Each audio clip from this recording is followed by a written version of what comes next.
Hey guys, it's Wahima, but just call me Wah.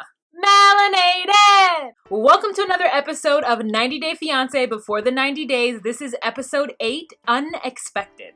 Or Expect the Unexpected.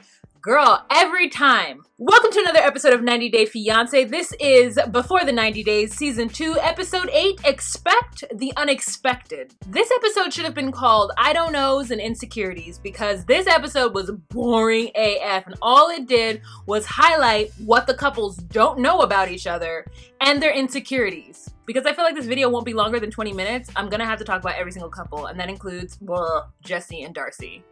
I want to give a special shout out to Trashtastic TV, Nikki P. She gave me the most wonderful shout out in her last video of 90 Day Fiancé, which I will go on ahead and link down below and link in this video for you guys to check out. She does really great reviews on 90 Day Fiancé. She's in the process right now of getting herself a new camera so that her visuals can be nice and crisp, which I absolutely appreciate. She gave me a shout out. I'm gonna give her a shout out. You know, it's all love on these 90 Day Fiancé streets here on YouTube. We support each other here on this platform with this topic. So check her out. And check out Chris also. Chris will be putting up a video, I think.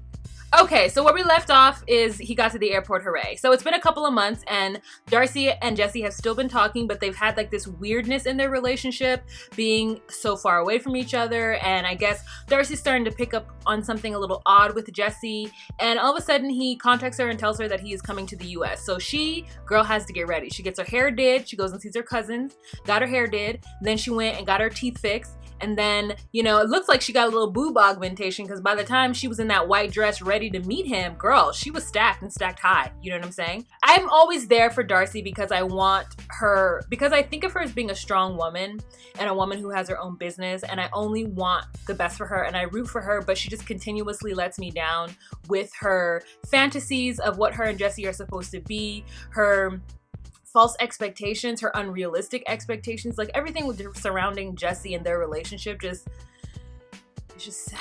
You know what I'm saying? Like, she's just a sad lady who wants love and it will just make herself look stupid over it because she's just so attracted to this like 24-year-old blonde guy, you know? So he's coming and for whatever reason, she's not meeting him at the airport. She's just gonna meet him somewhere in New York City. She says she doesn't know. He's being very vague. And she gets ready. She packed everything, honey, because she didn't know what was in store, you know? So she just was like, I'm taking everything on the train. And she just had no idea, but she's hopeful. She's hopeful that he's gonna propose, that he's gonna, you know, sweep her off her feet. And you're just like, Darcy, no. What is he telling her behind the scenes? Because what he's telling us and what he's told TLC leads us to believe that he will never marry Darcy and he's never considered marrying her. Never, not at all. He thinks that she has a lot of problems and he doesn't want any of that in his life. Period. Point blank. He also doesn't want to be a stepfather, you know? So why should you force him to be a stepfather if that's not what he wants? Hair done, teeth done, vague on the phone, talked to his friend Jimmy, flew to NYC, Darcy took the train, very optimistic, all white, big titties. That is what I wrote in my notes. Flew to NYC, Darcy took the train in, very optimistic, all white, big titties. While she's on the train, she gets a call from Jesse stating that he wants to meet her in the park. And she takes this as a good sign because she's like, oh my God, you know, we used to go to the park in Amsterdam. It was a cute little thing we did. So it's very nice that he's like planned something. So I'm excited. You know, then we cut to Jesse and we find out that Jesse's been talking to his homeboy Jamie, who like, I'm like, in what world are you two friends? Like, you two don't even seem friends like right now. I mean, I really feel like what happened is that Jesse doesn't actually have any friends except for that one guy who met Darcy in season 1 and was super rude to her. Like, but that one guy wasn't available. You know what I'm saying? So they got this other guy, this guy Jamie, who apparently goes to the gym with Jesse, and they're having this conversation which seems very cold, in which Jesse is talking about how Darcy's lied and manipulated and done some really crazy things. And Jamie's like, yeah, you got to get out of that relationship. And Jesse's like, yeah, I do. But I'm a stand-up guy, so I'm going to go over there. And Jamie's like, whoa, why do you need to go over there? You should just call her, FaceTime her, and tell her that you want to break up. And Jesse's like, no, I really have to nail home, you know what I'm saying, that I don't want her. I'm gonna spend money. I'm gonna spend close to $1,000 and go to New York City to tell her to hit the road, Jack. I'm not even gonna go to where she lives and tell her. I'm gonna make her come to New York City to see me so that I can break up with her. Because I'm a stand-up guy and I'm not a cell phone guy. I'm not a texting guy. I'm a talk to your face stand-up guy. and he wants to honor Darcy by wasting her time and making her come to New York City so that he could break up with her formally in front of everybody on national television. He's an asshole is what he is. He's a dickhead and he's an asshole. He didn't have to fly all the way from Amsterdam to tell anything. But you know, that's who Jesse is. Okay, for John and Rachel. Now this is there's a little bit more meat to John and Rachel's story. So it's been a couple of months since Rachel has been back in Albuquerque. Lucy is now crawling. Isn't that so cute? She's now crawling, and Rachel and John have decided they're going to get married, and like right away. Rachel is having some insecurities because she still is like worried about John and his past, and then what's happening with her in Albuquerque, and she just does not want to wait for love. You know what I'm saying? Nothing and no one is going to hold her back from her and John being in love with each other. We see Rachel meeting with an immigration lawyer, and the immigration lawyer basically said that she felt that them getting married first was the best option, and that they should do the immigrant, what is it called? K3 or immigrant visa process. So the lawyer suggested that they do the immigrant visa process, and so that's what they're going to do. They're going to get married, and then they're going to see about 3 years of them not being able to live in the same country until they fight for John's right to be able to come to the US. And basically the immigration lawyer said, look, it depends on what your charges are in the UK and how that translates to the immigration laws. So like if what you did in the UK translates to being something like a felony in the US, you definitely won't get your visa. And once they tell you no, there's no other recourse. You can't appeal, you can't go another way. That no is like a resounding no into any way for you to get into the US. Or if like what your, crime was in the UK is considered like a misdemeanor in the US, and that's something different. So they don't know what they're gonna do or how they're gonna do it. They're really just trying to figure out the best course. And so getting with that lawyer was their best option. And I thought it was actually really smart. So John ended up Skyping in with Rachel and the lawyer explained all this to them, explained all this to us, and it was just very clear what needed to happen. Rachel and John is getting married. Rachel ends up going wedding dress shopping with her best Judy, and this Judy and her eyeliner, okay? Her eyeliner. Mira, you know what I'm saying? I love me a good thick cat eyeliner, especially if it's done well, but you can't just do that. If you're gonna put Kat Von D Trooper Black, blackest black on your lid, I'm gonna need you to do your eyebrows. You know what I'm saying? I'm gonna need you to do your eyebrows, I'm gonna need you to cut a cheekbone, and I'm gonna need you to give me a little lip. Okay, because just having a black dot with like a tiny wing on the eye when you know you were going to be on TV is not okay. You know what? In fact, I'm gonna need fake eyelashes too. It was like the woman just did one thing to her face in the morning and then just quit there and went wedding shopping, and it looked so undone.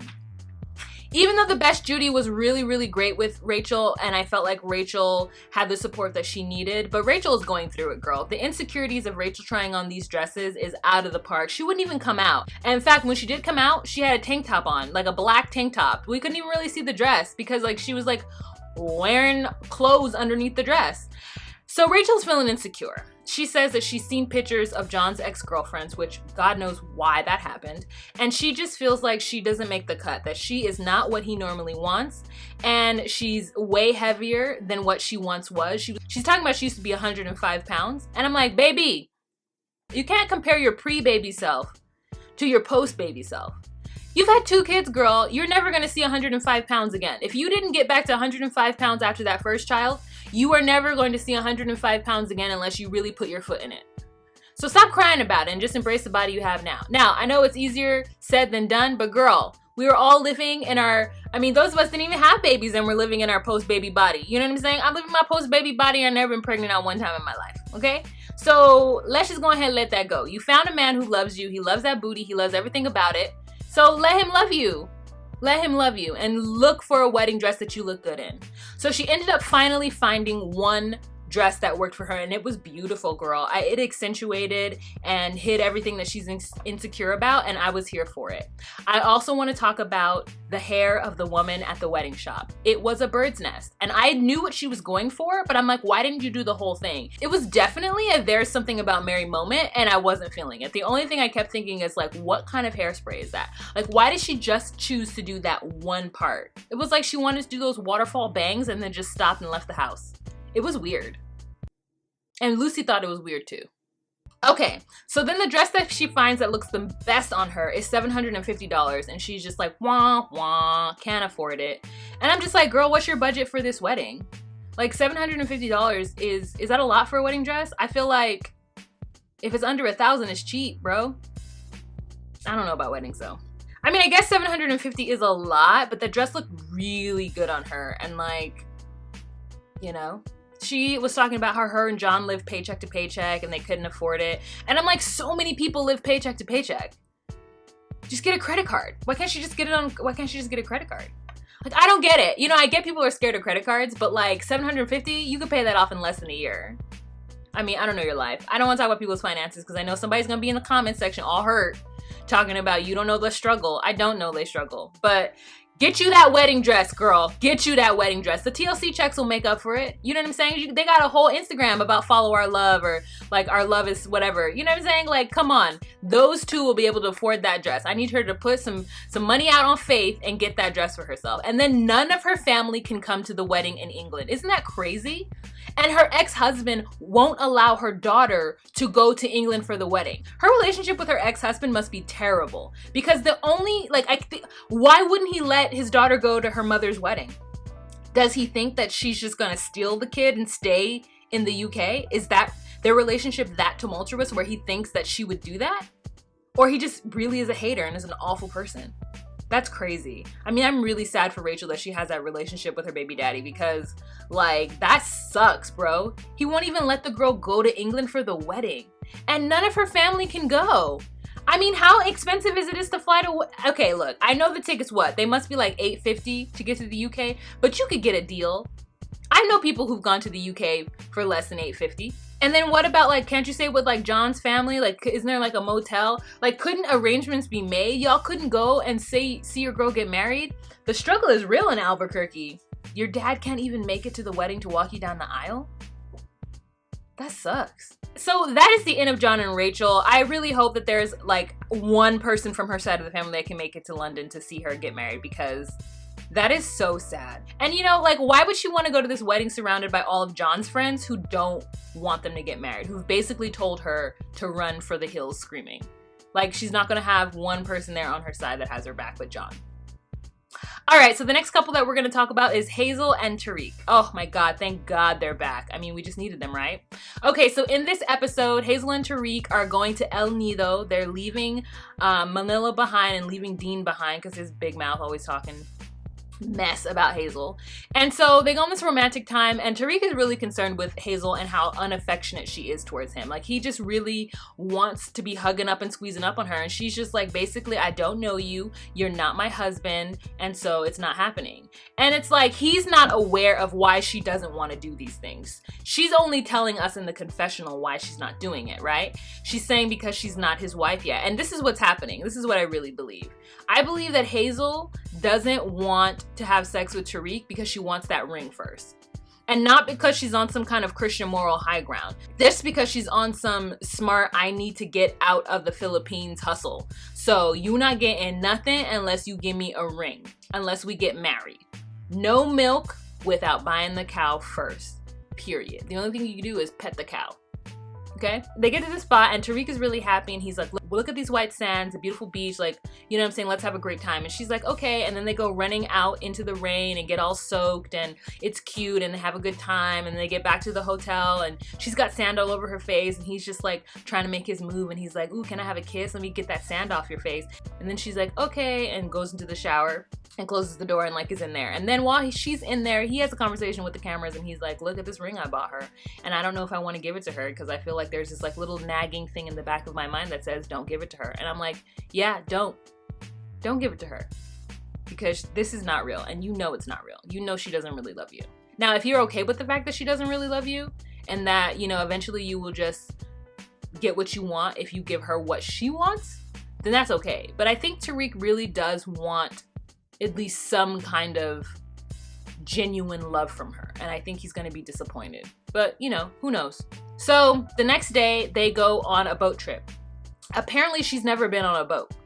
I was surprised when she got on that plane and she wasn't freaking out. I feel like if she's as poor as she says she is, she's probably never had any of these experiences. She's never been on a boat. She's probably never been in a plane. She's probably never really stayed in hotels the way she's staying in hotels with him. So she is probably like, oh, this man is really rich. I gotta bag him. And by bagging him, I'm gonna keep my legs closed until I get what I want. You know what I'm saying? So she's playing for the long con.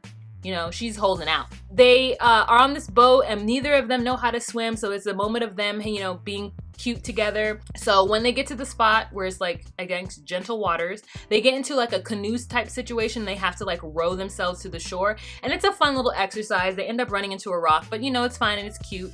Then they get into the water and they have their life jackets on like idiotas. And like, it looks so dumb because you're just like, take those things off so you guys could like have fun in the water. But I guess they can't swim, so they're scared, whatever. And so they get out and they're playing and they're having a good time. And she finally kisses him and they climb a rock and have like a really good kiss on a rock. And there's a good drone shot of them kissing. And like, it was a cute little moment, you know, and she tells Tariq that she loves him. And then in the confessional, she's like, Tariq is too affectionate. And then they're like, Hazel, do you love Tariq? And she's like, yes.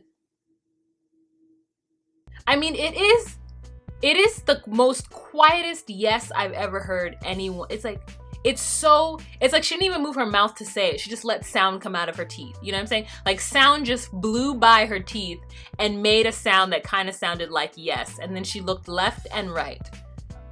Hazel is not even good at this. Like her and Michael are the absolute worst. The absolute worst at this.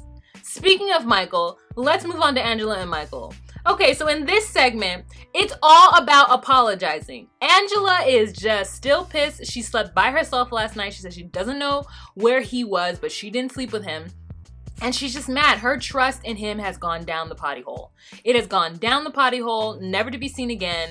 And Michael is trying so desperately to get it back. And really, I'm trying to think about like, I don't even know what happened. That's the thing. Like I'm watching this, I'm watching her freak out. And I think to myself, what did he actually do?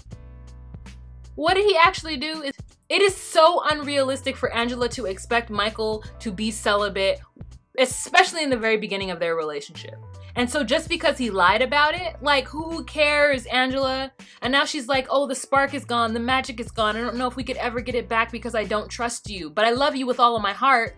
So then they drive back to the hotel room and he tries to do something sweet and like move her bag, you know, while they're driving. And like he accidentally hits her in the face as he's putting the bag into the back seat.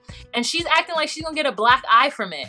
And then he's like, black guy? And she's like, black eye. And he's like, what black guy? And I'm just like, this is exactly the personification of their relationship. Michael, you gonna give me a black eye? Eh? Which black eye? Where? Black eye. Black guy? Black eye. Black guy. Michael, black eye. Black guy. All he keeps saying is, please forgive me, believe me, I'm gonna be the person you want me to be, believe me, forgive me, believe me, forgive me, forgive me, forgive me, believe me. And she's like, Michael, I don't know. Michael, I don't know. It's really hard for me right now. You know I have trust issues, and when I get upset, I say some horrible things. And he's like, yes, you do. And she's like, Michael. Then he tells the confessionals that like he doesn't want to blow his shot. You know, if he doesn't get to America after dealing with Angela, then that means that he's wasted his time, he's wasted his effort, everything has been wasted. And he's never gonna get to the US. So he has to make this shit work. They go out to eat and she looks like she's got some like tuna salad that looks like it might be good. It was a lot of it and I was like, ooh, that looks really healthy. I wonder what it is. She finally says, okay, Michael, I'll give it another chance. And he's so excited, he brings out a cake for her. And she's so excited about cake. I can't believe this entire time she's been like trying to figure out how she can get her some cake. Who knew? So on the cake it said, I love you, Angela. And she's so excited. And she gets a spoon right away and starts eating the cake and says how good it is and how the frosting is delicious and how she's gonna save some of that frosting later and put it in places that he would never even know. I'm gonna put this icing in places you never expect. And the only thing I can think of, butthole. Also at the dinner, Michael's like, you know, I trust you. I want to be with you as a partner. I see you as a mother. I see you as someone I love. A mother, girl. He says that he sees her as a mother. And did you see Angela's reaction to that? She was like, She doesn't want her boyfriend to see her as a mother. And he is like, does not know what to say. Poor Michael. Michael just messes up left and right, girl. Before they leave the resort, I didn't even mention this. So before they leave the resort, she has Michael's phone. And she tells the camera that she's going to go through Michael's phone to make sure that there isn't any evidence of him trying to scam her. There isn't any evidence of him seeing other girls or any more lies that are in his phone. So, I mean, I hope she's happy. She's got his phone. You know what I'm saying? I hope she's happy. I don't think that he's scamming her, but he really is just trying to get to the US. What does he think he's gonna do when he gets there? Like, that's my thing. Like, what does he think he's going to do? All it is gonna be Scotty and Angela beating up on him and trying to get him to do stuff. He's gonna be so frustrated and so angry and so lonely. Like, he's not even going to New York City or someplace where there's like a culture or community of Nigerians. Like, he's going someplace where he is going to be by himself. It isn't worth it, Michael. It isn't worth it. Why can't he find a Nigerian American woman? There are so many. Why does he need Angela? I think all I have left is Ricky and Jimena. Oh, Marta and Daya. Jesus. And Paul and Carini. What the hell have I been talking about this whole time? So much. So the next couple that we're going to talk about is Jimena and Ricky. Okay, so where we left off last time is Ricky finally tells her about Melissa, and she's pissed. You know what I'm saying? She is not segundo plato. She is plan A, not plan B. And Ricky is just kind of like eating crow at this time because he is regretting having told her, but he knew he needed to because eventually she would have found out. And he would have rather her find out from him. So she comes back out of the restroom and she sits down, and the first thing that she says is, proceed. I mean, if that's not a boss move, I don't know any other boss bees on this series. You know what I'm saying? Like, Jimena walks in, sits down, and is like, proceed. Explain yourself. Finish explaining yourself. Tell me what it is. You've had 20 minutes to think about what's going on. Think about what you're going to say. So say it. Dime. And Ricky's like, okay. And he has the audacity to kind of get like flustered and like pissed that she's demanding him to like fess up and say all that he needed to say. I don't know what he was doing in that 20 minutes she was in that restroom. He needed to have been writing down his sentence and figure out what he was going to say. Get all the Spanish words together in his mind. He's like, you know how hard it was for me as a man to come clean about that, so take that into consideration. And she's like, claro. So then he's like, look, I didn't have any chemistry with Melissa. I came to Medellin for her, and then she stopped talking to me. And when she stopped talking to me, I started talking to you. And when I came here, I had dinner with her, and we just sat there, and there was no chemistry. And then she's like, okay, so you guys ate, and then you ate each other? And he was like, sí. And she was like, sí? And he was like, ¿qué? And she's like, ¿qué? So there was that whole lost in translation situation. He didn't quite understand what she had said, and he agreed to it. It's not true. So that was hilarious. But then they cleared that all up and realized, you know, what was saying. So she like said it clear, and he's like, no, I didn't have any sex with her. You know, and she's like, but you called me her while we were kissing.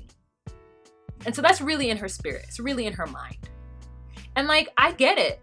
I absolutely get it. She's pissed, and I would be pissed too. And she also wanted to know, like, why'd you tell me? And he's like, I had to tell you because I needed to be honest. And that's where I do agree. Like, at first I was like, oh, I didn't want him to tell her because I felt like it would ruin the moment. And that's how she felt as well. But Ricky is right. He needed to tell her eventually because somebody else, if she would have watched the show, something would have happened, right?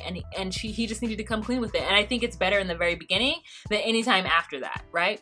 Right. So kudos to Ricky for making that decision. That was correct. So yeah, she's basically like, I don't trust him. He played with my feelings, and you know, this is where we're at. So the next morning in their segment, they wake up and she's been kind of cold and distant with him, and Ricky's feeling that, and he really wants to just figure out how he can solve that so that it doesn't remain, that doesn't stay that way. And he says, I'm really sorry. I just wanted to be honest with you. We're here in this beautiful place, and this is all for you, even though initially I bought it for Melissa, but you're the one I want. I love you. You know, we have chemistry. Everything with us is great, and I'm really sorry about this whole situation. And she basically is like, you're gonna have to earn my trust again, but okay, I forgive you, and I want to have a good time here. It really hurt my feelings, but I love you. And so it ended up on a good note, and I was actually happy with the outcome. I want the best for Jimena, you know what I'm saying? And I think that she deserves to be in a loving relationship, and I hope that Ricky gives her that. So the next couple that we're going to talk about is Marta and Dia. So his name looks like it's spelled Daya, D-A-Y-A, but she keeps on calling him Dia, like day of the week, Dia.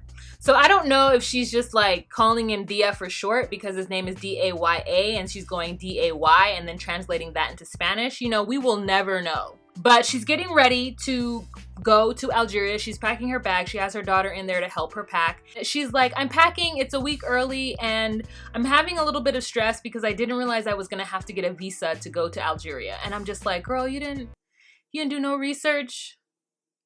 You didn't do no research? And it's weird to me because in order to get her visa to go to Algeria, someone there has to write her like a letter of recommendation. So he's gonna have to write her a letter of recommendation and then send it to the New York consulate, Algerian consulate in New York City. And I'm just like, wow, like Algeria, that's a lot. You mean, what? How do people go to Algeria normally? I guess they don't. There might not be a huge tourist situation because if I were a tourist, and that's crazy, right? Can't you, I mean, I guess you could just go to Morocco. I mean, sure, you have to get a visa, but like, you don't have to like get somebody to write you a letter. Girl, you sure you want to go there? I wouldn't want to go any place if I just couldn't apply for a visa. Someone has to write me a letter? No, that's not the place for me. We would have had to meet in Morocco. She gets on Skype to tell him that this is what she needs from him. And it seems all lovey-dovey and like cool in the beginning. And then all of a sudden he gets really offended by her cross, her necklace. And I guess I just feel like maybe he shouldn't come to the US if he's gonna be offended by people wearing crosses. Because honestly, and this is no shade to anyone out there, people wear crosses and they're lukewarm Christians. They don't even believe in God or they don't believe in whatever and they just wear crosses. Like people wear them, they're like jewelry. It's not like it's like really, you know, the emblem of your religion. Like people wear crosses willy-nilly. It's just something you do. It's not necessarily like, doesn't mean your devotion to the church. And you know who also made up a really good point? Trashtastic TV, Nikki P. She made a really good point about Martha being a lukewarm Christian. So obviously Martha is not going to church every single Sunday. Like her faith means something to her, but it doesn't mean enough for her to not be a stripper. You feel me? Because like, yes, I get we had Mary Magdalene, but like at the end of the day, no church is going to condone any woman in any kind of sexual or exotic dancing situation, right? I'm not saying she's wrong. I'm just saying that that's how the church is, especially the Catholic Church. You know what I'm saying? She's talking about she's Catholic and she's on the pole. Like, you can do both, girl, but the church is not accepting of that. So anyways, he gets upset about that and we're all confused why he gets upset because it's like, she's just wearing a necklace. Like, it isn't that big a deal. She isn't shoving her Christianity down your throat. Were your people persecuted by the Christians at some point? Why is this a thing? Why are you upset about this? So he gets mad and hangs up on her, and then it makes me not like him because I'm like, you're petty and weird. Like, I need to see him in person. I need the interpreter to be there to tell us what he's thinking, what he's saying, why he thinks the way he thinks. Like, is he just ignorant because he's young and he's just like dumb? I don't even know, girl. So apparently when she's going to Algeria, this girl is expecting a proposal. So when she's having a conversation with her daughter when they're packing, the daughter's like, are you gonna ask him to live here in the US? And she's like, no, I have to tell him he has to live here. Like, I have kids, I have you, we're not moving to Algeria. And the daughter's like, you know, I think she feels a little relieved at that. You know, she's probably worried that her mom's gonna like up and leave and never come back. Is Dia really there to take care of her and her kids? Is he really trying to come to the US and be with her? Like, it seems like a bad idea. Even though I've never met him, I'm expecting a proposal. What? He's my soulmate. What? She sounds real silly saying all this stuff. You know what I'm saying? Just real silly. So the next and last couple is Paul and Carini. So Paul is walking around. Paul and his outfits, like his shoes are not the right size.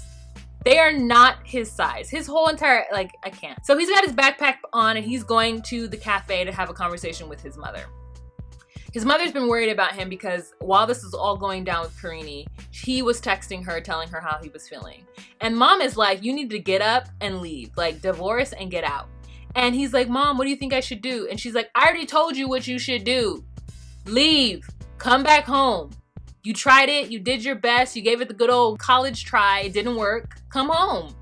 You know? And he's like, well, Carini's mom thinks that we shouldn't be together. And Paul's mom is like, Paul's mom thinks that you shouldn't be together. Huh?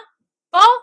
Me. I think you shouldn't be together. So if both moms think that y'all shouldn't be together, perhaps y'all shouldn't be together. Just come on home. You know, she's over here anxious, worried about her son being in this country, being by himself, him being anxious. You know, she's all caught up in Paul's emotional grid. He is her best friend. She is his best friend. Like, that is their relationship, and we all need to settle into that. I mean, honestly, this woman who was talking to him on Skype does not seem like the woman who saved a lock of his hair. I felt like the woman who saved a lock of his hair was really demure and quiet and like awkward just like him. But this one on the Skype was like, no, bring your A back home. You will be fine here. Come back to your family. The dog misses you. In his confessionals, Paul says that, you know, he honestly can't afford to take care of and feed Carini's family. Like, he just can't afford it. And I am on his side with that. I do think that them coming in and eating up all that food was crazy, and he needs to have a conversation with Carini if she let that happen. Like, he just needs to explain to her he doesn't have the money, and I think she just thinks he's being cheap. And maybe their communication is off. Maybe, Wahima, their communication is definitely off. Later on, or at some point, Paul gets a text message from Carini saying that she's in the clinic. And so he runs there.